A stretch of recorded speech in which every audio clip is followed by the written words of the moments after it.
이임생 대한축구협회 기술이사가 이른바 심야 빵집 회동으로 홍명보 축구 국가대표팀 감독을 선임해 절차적 정당성이 도마에 오른 가운데 협회 전력강화위원들의 동의를 받았다는 이 기술이사의 주장과 달리 박주호를 비롯한 정강위 위원들에게 동의를 구한 사실이 없다는 폭로가 나오며 화제입니다. 박문성 해설위원은 26일 자신의 유튜브 채널 달순의 라이브에 올린 청문회에서 박주호가 말하고 싶었던 진실이라는 영상을 통해 이 같은 내용이 담긴 정강위 제11차 회의록을 공개했습니다. 지난 6월 30일 비대면으로 열린 11차 회의 임시회의에는 박 전 위원을 포함한 정강위원 5명이 참석했습니다. 당시 감독 선임 작업을 이끌던 정혜성 전 전력강화위원장은 홍 감독과 다비드 바그너, 거스 포엣 감독 3명을 정몽규 축구협회장에게 추천한 뒤 돌연사임했습니다.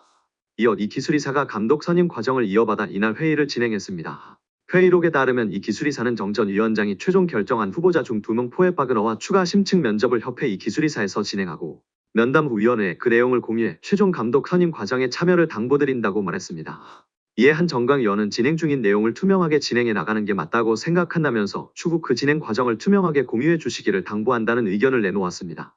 또 다른 정강위원은 지금까지 그래왔듯 투명하게 면접을 진행한 것도 다른 위원들과 공유하고 의사결정을 진행한다면 문제없을 것이라고 밝혔습니다. 정강위는 이날 회의에서 정강위원장이 부재함에 따라 이 기술이사가 설명한 대로 현재까지 진행된 감독 선임 업무를 협회에서 투명한 절차로 후속 작업하는 것에 오늘 참여한 위원들 모두 동의함이라고 결론지었습니다. 회의록 내용을 종합하면 정강위원들은 이 이사가 감독 후보자와 심층 면접을 진행한 뒤 그 내용을 공유하고 감독을 최종 선임하는 과정에 참여하는 것에 동의한 것이라고 박 해설위원은 설명했습니다. 앞서 지난 24일 국회 문화체육관광위원회 현안 질의에서 이 기술이사는 홍 감독을 선임하는 것에 대해 박 전 위원을 비롯한 정강위원들에게 동의를 받았다며 독단적인 결정이 아니었다고 주장했는데요. 그러나 정강위원들은 이 기술이사가 최종 감독 선임 과정을 공유하는 것에 동의한 것이지 이 기술이사가 감독을 최종 선임하라는 것에 동의한 적이 없다는 것입니다. 박주호 전 위원은 지난 7월 자신의 유튜브 채널을 통해 감독 선임 절차의 문제를 폭로하는 과정에서 홍 감독이 내정됐다는 소식을 휴대전화로 접하고 놀라는 반응을 보였습니다.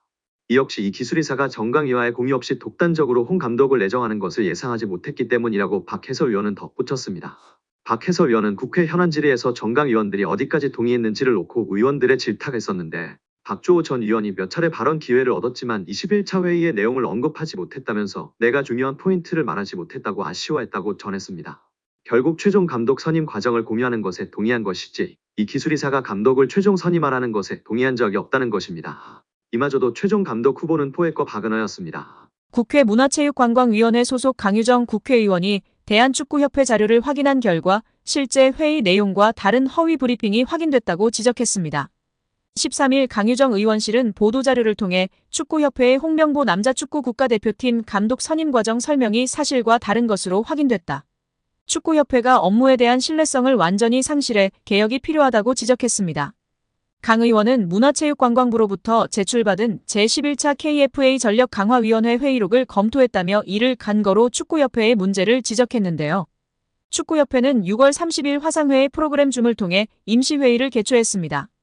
이날 회의에서는 위원장 부재로 인한 전강위 기능과 권한, 향후 운영 방안 등을 놓고 협회 측과 전강위원들 간의 토의가 있었습니다. 이날 전강위원들은 전강위의 기능과 결정 권한 및 위원회 운영 방안에 대해 질문을 했습니다. 이에 축구협회는 위원회의 기능은 현재와 다를 게 없고 위원들 역시 사임 의사를 밝히지 않는 한 올해 남아있는 향후 일정과 업무에 대해서는 지금과 같이 진행해 주시면 됨이라고 밝혔습니다. 이어 현재로서는 위원장만 부재인 상황이며 협회가 임시적으로 위원회를 중심으로 감독 선임 등의 후속 절차를 진행하는 과정이라고 설명했습니다. 특히 이 자리에서 협회 측은 이임생 기술이사가 맡아서 담당하되 위원회가 해체되거나 기능이 없어지는 것은 아님을 설명하며 최대한 투명하게 소통하면서 진행할 것을 부연 설명했다고 밝혔습니다. 또한 축구협회 관계자로 추정되는 인물은 정혜성 위원장이 최종적으로 결정한 4인의 후보자 중 필요하다고 판단되는 2인의 후보자와 추가 심층 면접을 협회에서 진행하고 면담 후 위원회에 그 내용을 공유하여 최종 감독 선임 과정에 참여를 당부드린다라고 말했습니다. 이에 정강위원들은 위원장 부재에 따라 이임생 이사가 설명한 대로 현재까지 진행된 남자 대표팀 감독 선임 업무를 협회에서 투명한 절차로 후속 작업하는 것에 동의했습니다. 즉 정강위원들은 면접은 축구협회가 하더라도 면접 결과 공유 등 최종 감독 선임 과정에 필요한 절차들에 전강위원들이 공유받고 참여하는 것에 동의한 것입니다. 그런데 축구협회의 브리핑은 이와 달랐죠. 축구협회는 지난 7월 22일 배부한 국가대표팀 감독 선임 과정을 설명드립니다. 다에서 6월 30일 전강위 임시회의에서 참석위원 전원은 이임생 기술총괄이사에게 감독 추천과 관련한 절차의 진행을 위임하는 데 동의했다고 밝혔습니다. 전혀 전권 위임에 대한 내용이 없었는데 말이죠. 이어 이임생 기술총괄이사가 6월 30일 온라인 회의에 참가했던 전강위원 5명에게 전화하여 최종 후보 3인 면담, 감독 내정, 이사회 추천 등의 권한을 이임생 이사에게 위임했던 당시 합의를 확인하고 다시 한번 동의를 받았다라고 적시하며 홍명보 감독으로 내정했음을 위원들에게 공유하지는 않았다라고 덧붙였습니다. 강 위원 측은 위 내용을 근거로 이는 임시회의에서 협회가 위원들에게 밝힌 협회가 임시적으로 위원회를 중심으로 감독 선임 등의 후속 절차를 진행하는 과정 남자 대표팀 감독 선임 업무를 협회에서 투명한 절차로 후속 작업과 배치된다. 즉 축구협회가 정강위원뿐 아니라 축구팬, 국민들을 상대로 감독 선임 과정에서 허위 브리핑을 한 것이라고 했습니다. 강 의원은 축구협회가 온 세상을 상대로 감독 선임 과정에 대해 거짓 브리핑을 했다라며 축구협회의 홍명보 감독 선임은 공정하고 투명한 절차가 아니라 밀실에서 불투명하게 진행됐다라고 지적했습니다. 이어 축구협회 집행부는 여러 차례의 실정과 거짓말로 신뢰를 저버린 만큼 사퇴해야 한다라고 비판했습니다. 박문성 축구해설위원이 정몽규 대한축구협회 회장을 비판했습니다. 박 해설위원이 27일 MBC 라디오 뉴스 하이킥에 출연해 정 회장에게 직격탄을 날렸는데요. 박문성 축구해설위원이 정 회장이 자진해서 사퇴하지 않는 이유를 두고 정 회장 마음속에 들어가 보지 않는 이상은 알 수 없다. 하지만 축구협회 회장 자리는 매력적인 공간이다. 우리는 축구협회장 자리를 한국 축구의 수장 정도만 생각한다. 하지만 국제축구연맹 피파가 진행하는 월드컵을 포함한 모든 국제적인 행사에 축구협회장 자리로 가면 그 의전은 사실상 거의 대통령급에 해당한다고 말했습니다. 이어 유럽에 가면 축구협회 회장 아니면 축구팀의 구단주 이런 명함이 박혀 있으면 활동하거나 비즈니스 하는데 매우 큰 도움이 된다고 밝혔습니다. 그러면서 지금까지 나왔던 많은 문제 이미 드러나 있다. 또 이번 현안 질의를 통해서 사실은 의혹이 해소되기는커녕 더 많이 부풀어졌다. 하나도 해명되지 않았다. 오히려 지금 의혹이 계속 더 추가로 나오고 있다. 특히 홍명보 한국 축구대표팀 감독 선임의 절차와 과정에 모든 것들이 다 불공정했다는 이야기들이 이미 다 어느 정도 나왔다. 이제는 지금의 이 체제 그만 끝내는 것이 옳다고 전했습니다. 2005년 8월 22일 홍명보 당시 대한축구협회 이사는 파주 국가대표 트레이닝 센터에서 시작된 KFA 2급 지도자 강습회에 참가했습니다. 홍명보는 지도자 자격증이 없는 상태였는데요. 지도자를 할 생각이었다면 상급 지도자 자격증부터 따야 했습니다. 상급 지도자 자격증을 따면 유소년이나 초등학교 축구교실에서 지도자 생활을 할 수 있었습니다. 2급 지도자 자격증을 따려면 상급을 따고 2년이 지나야 했습니다. 하지만 홍명보에겐 예외 조항이 적용됐습니다.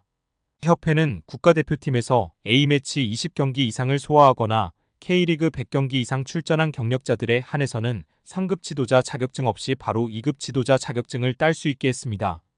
2005년 9월 26일 협회는 딕 아드보카트 한국 축구 대표팀 신인 감독을 보좌할 코치 중 한 명으로 홍명보를 택했습니다.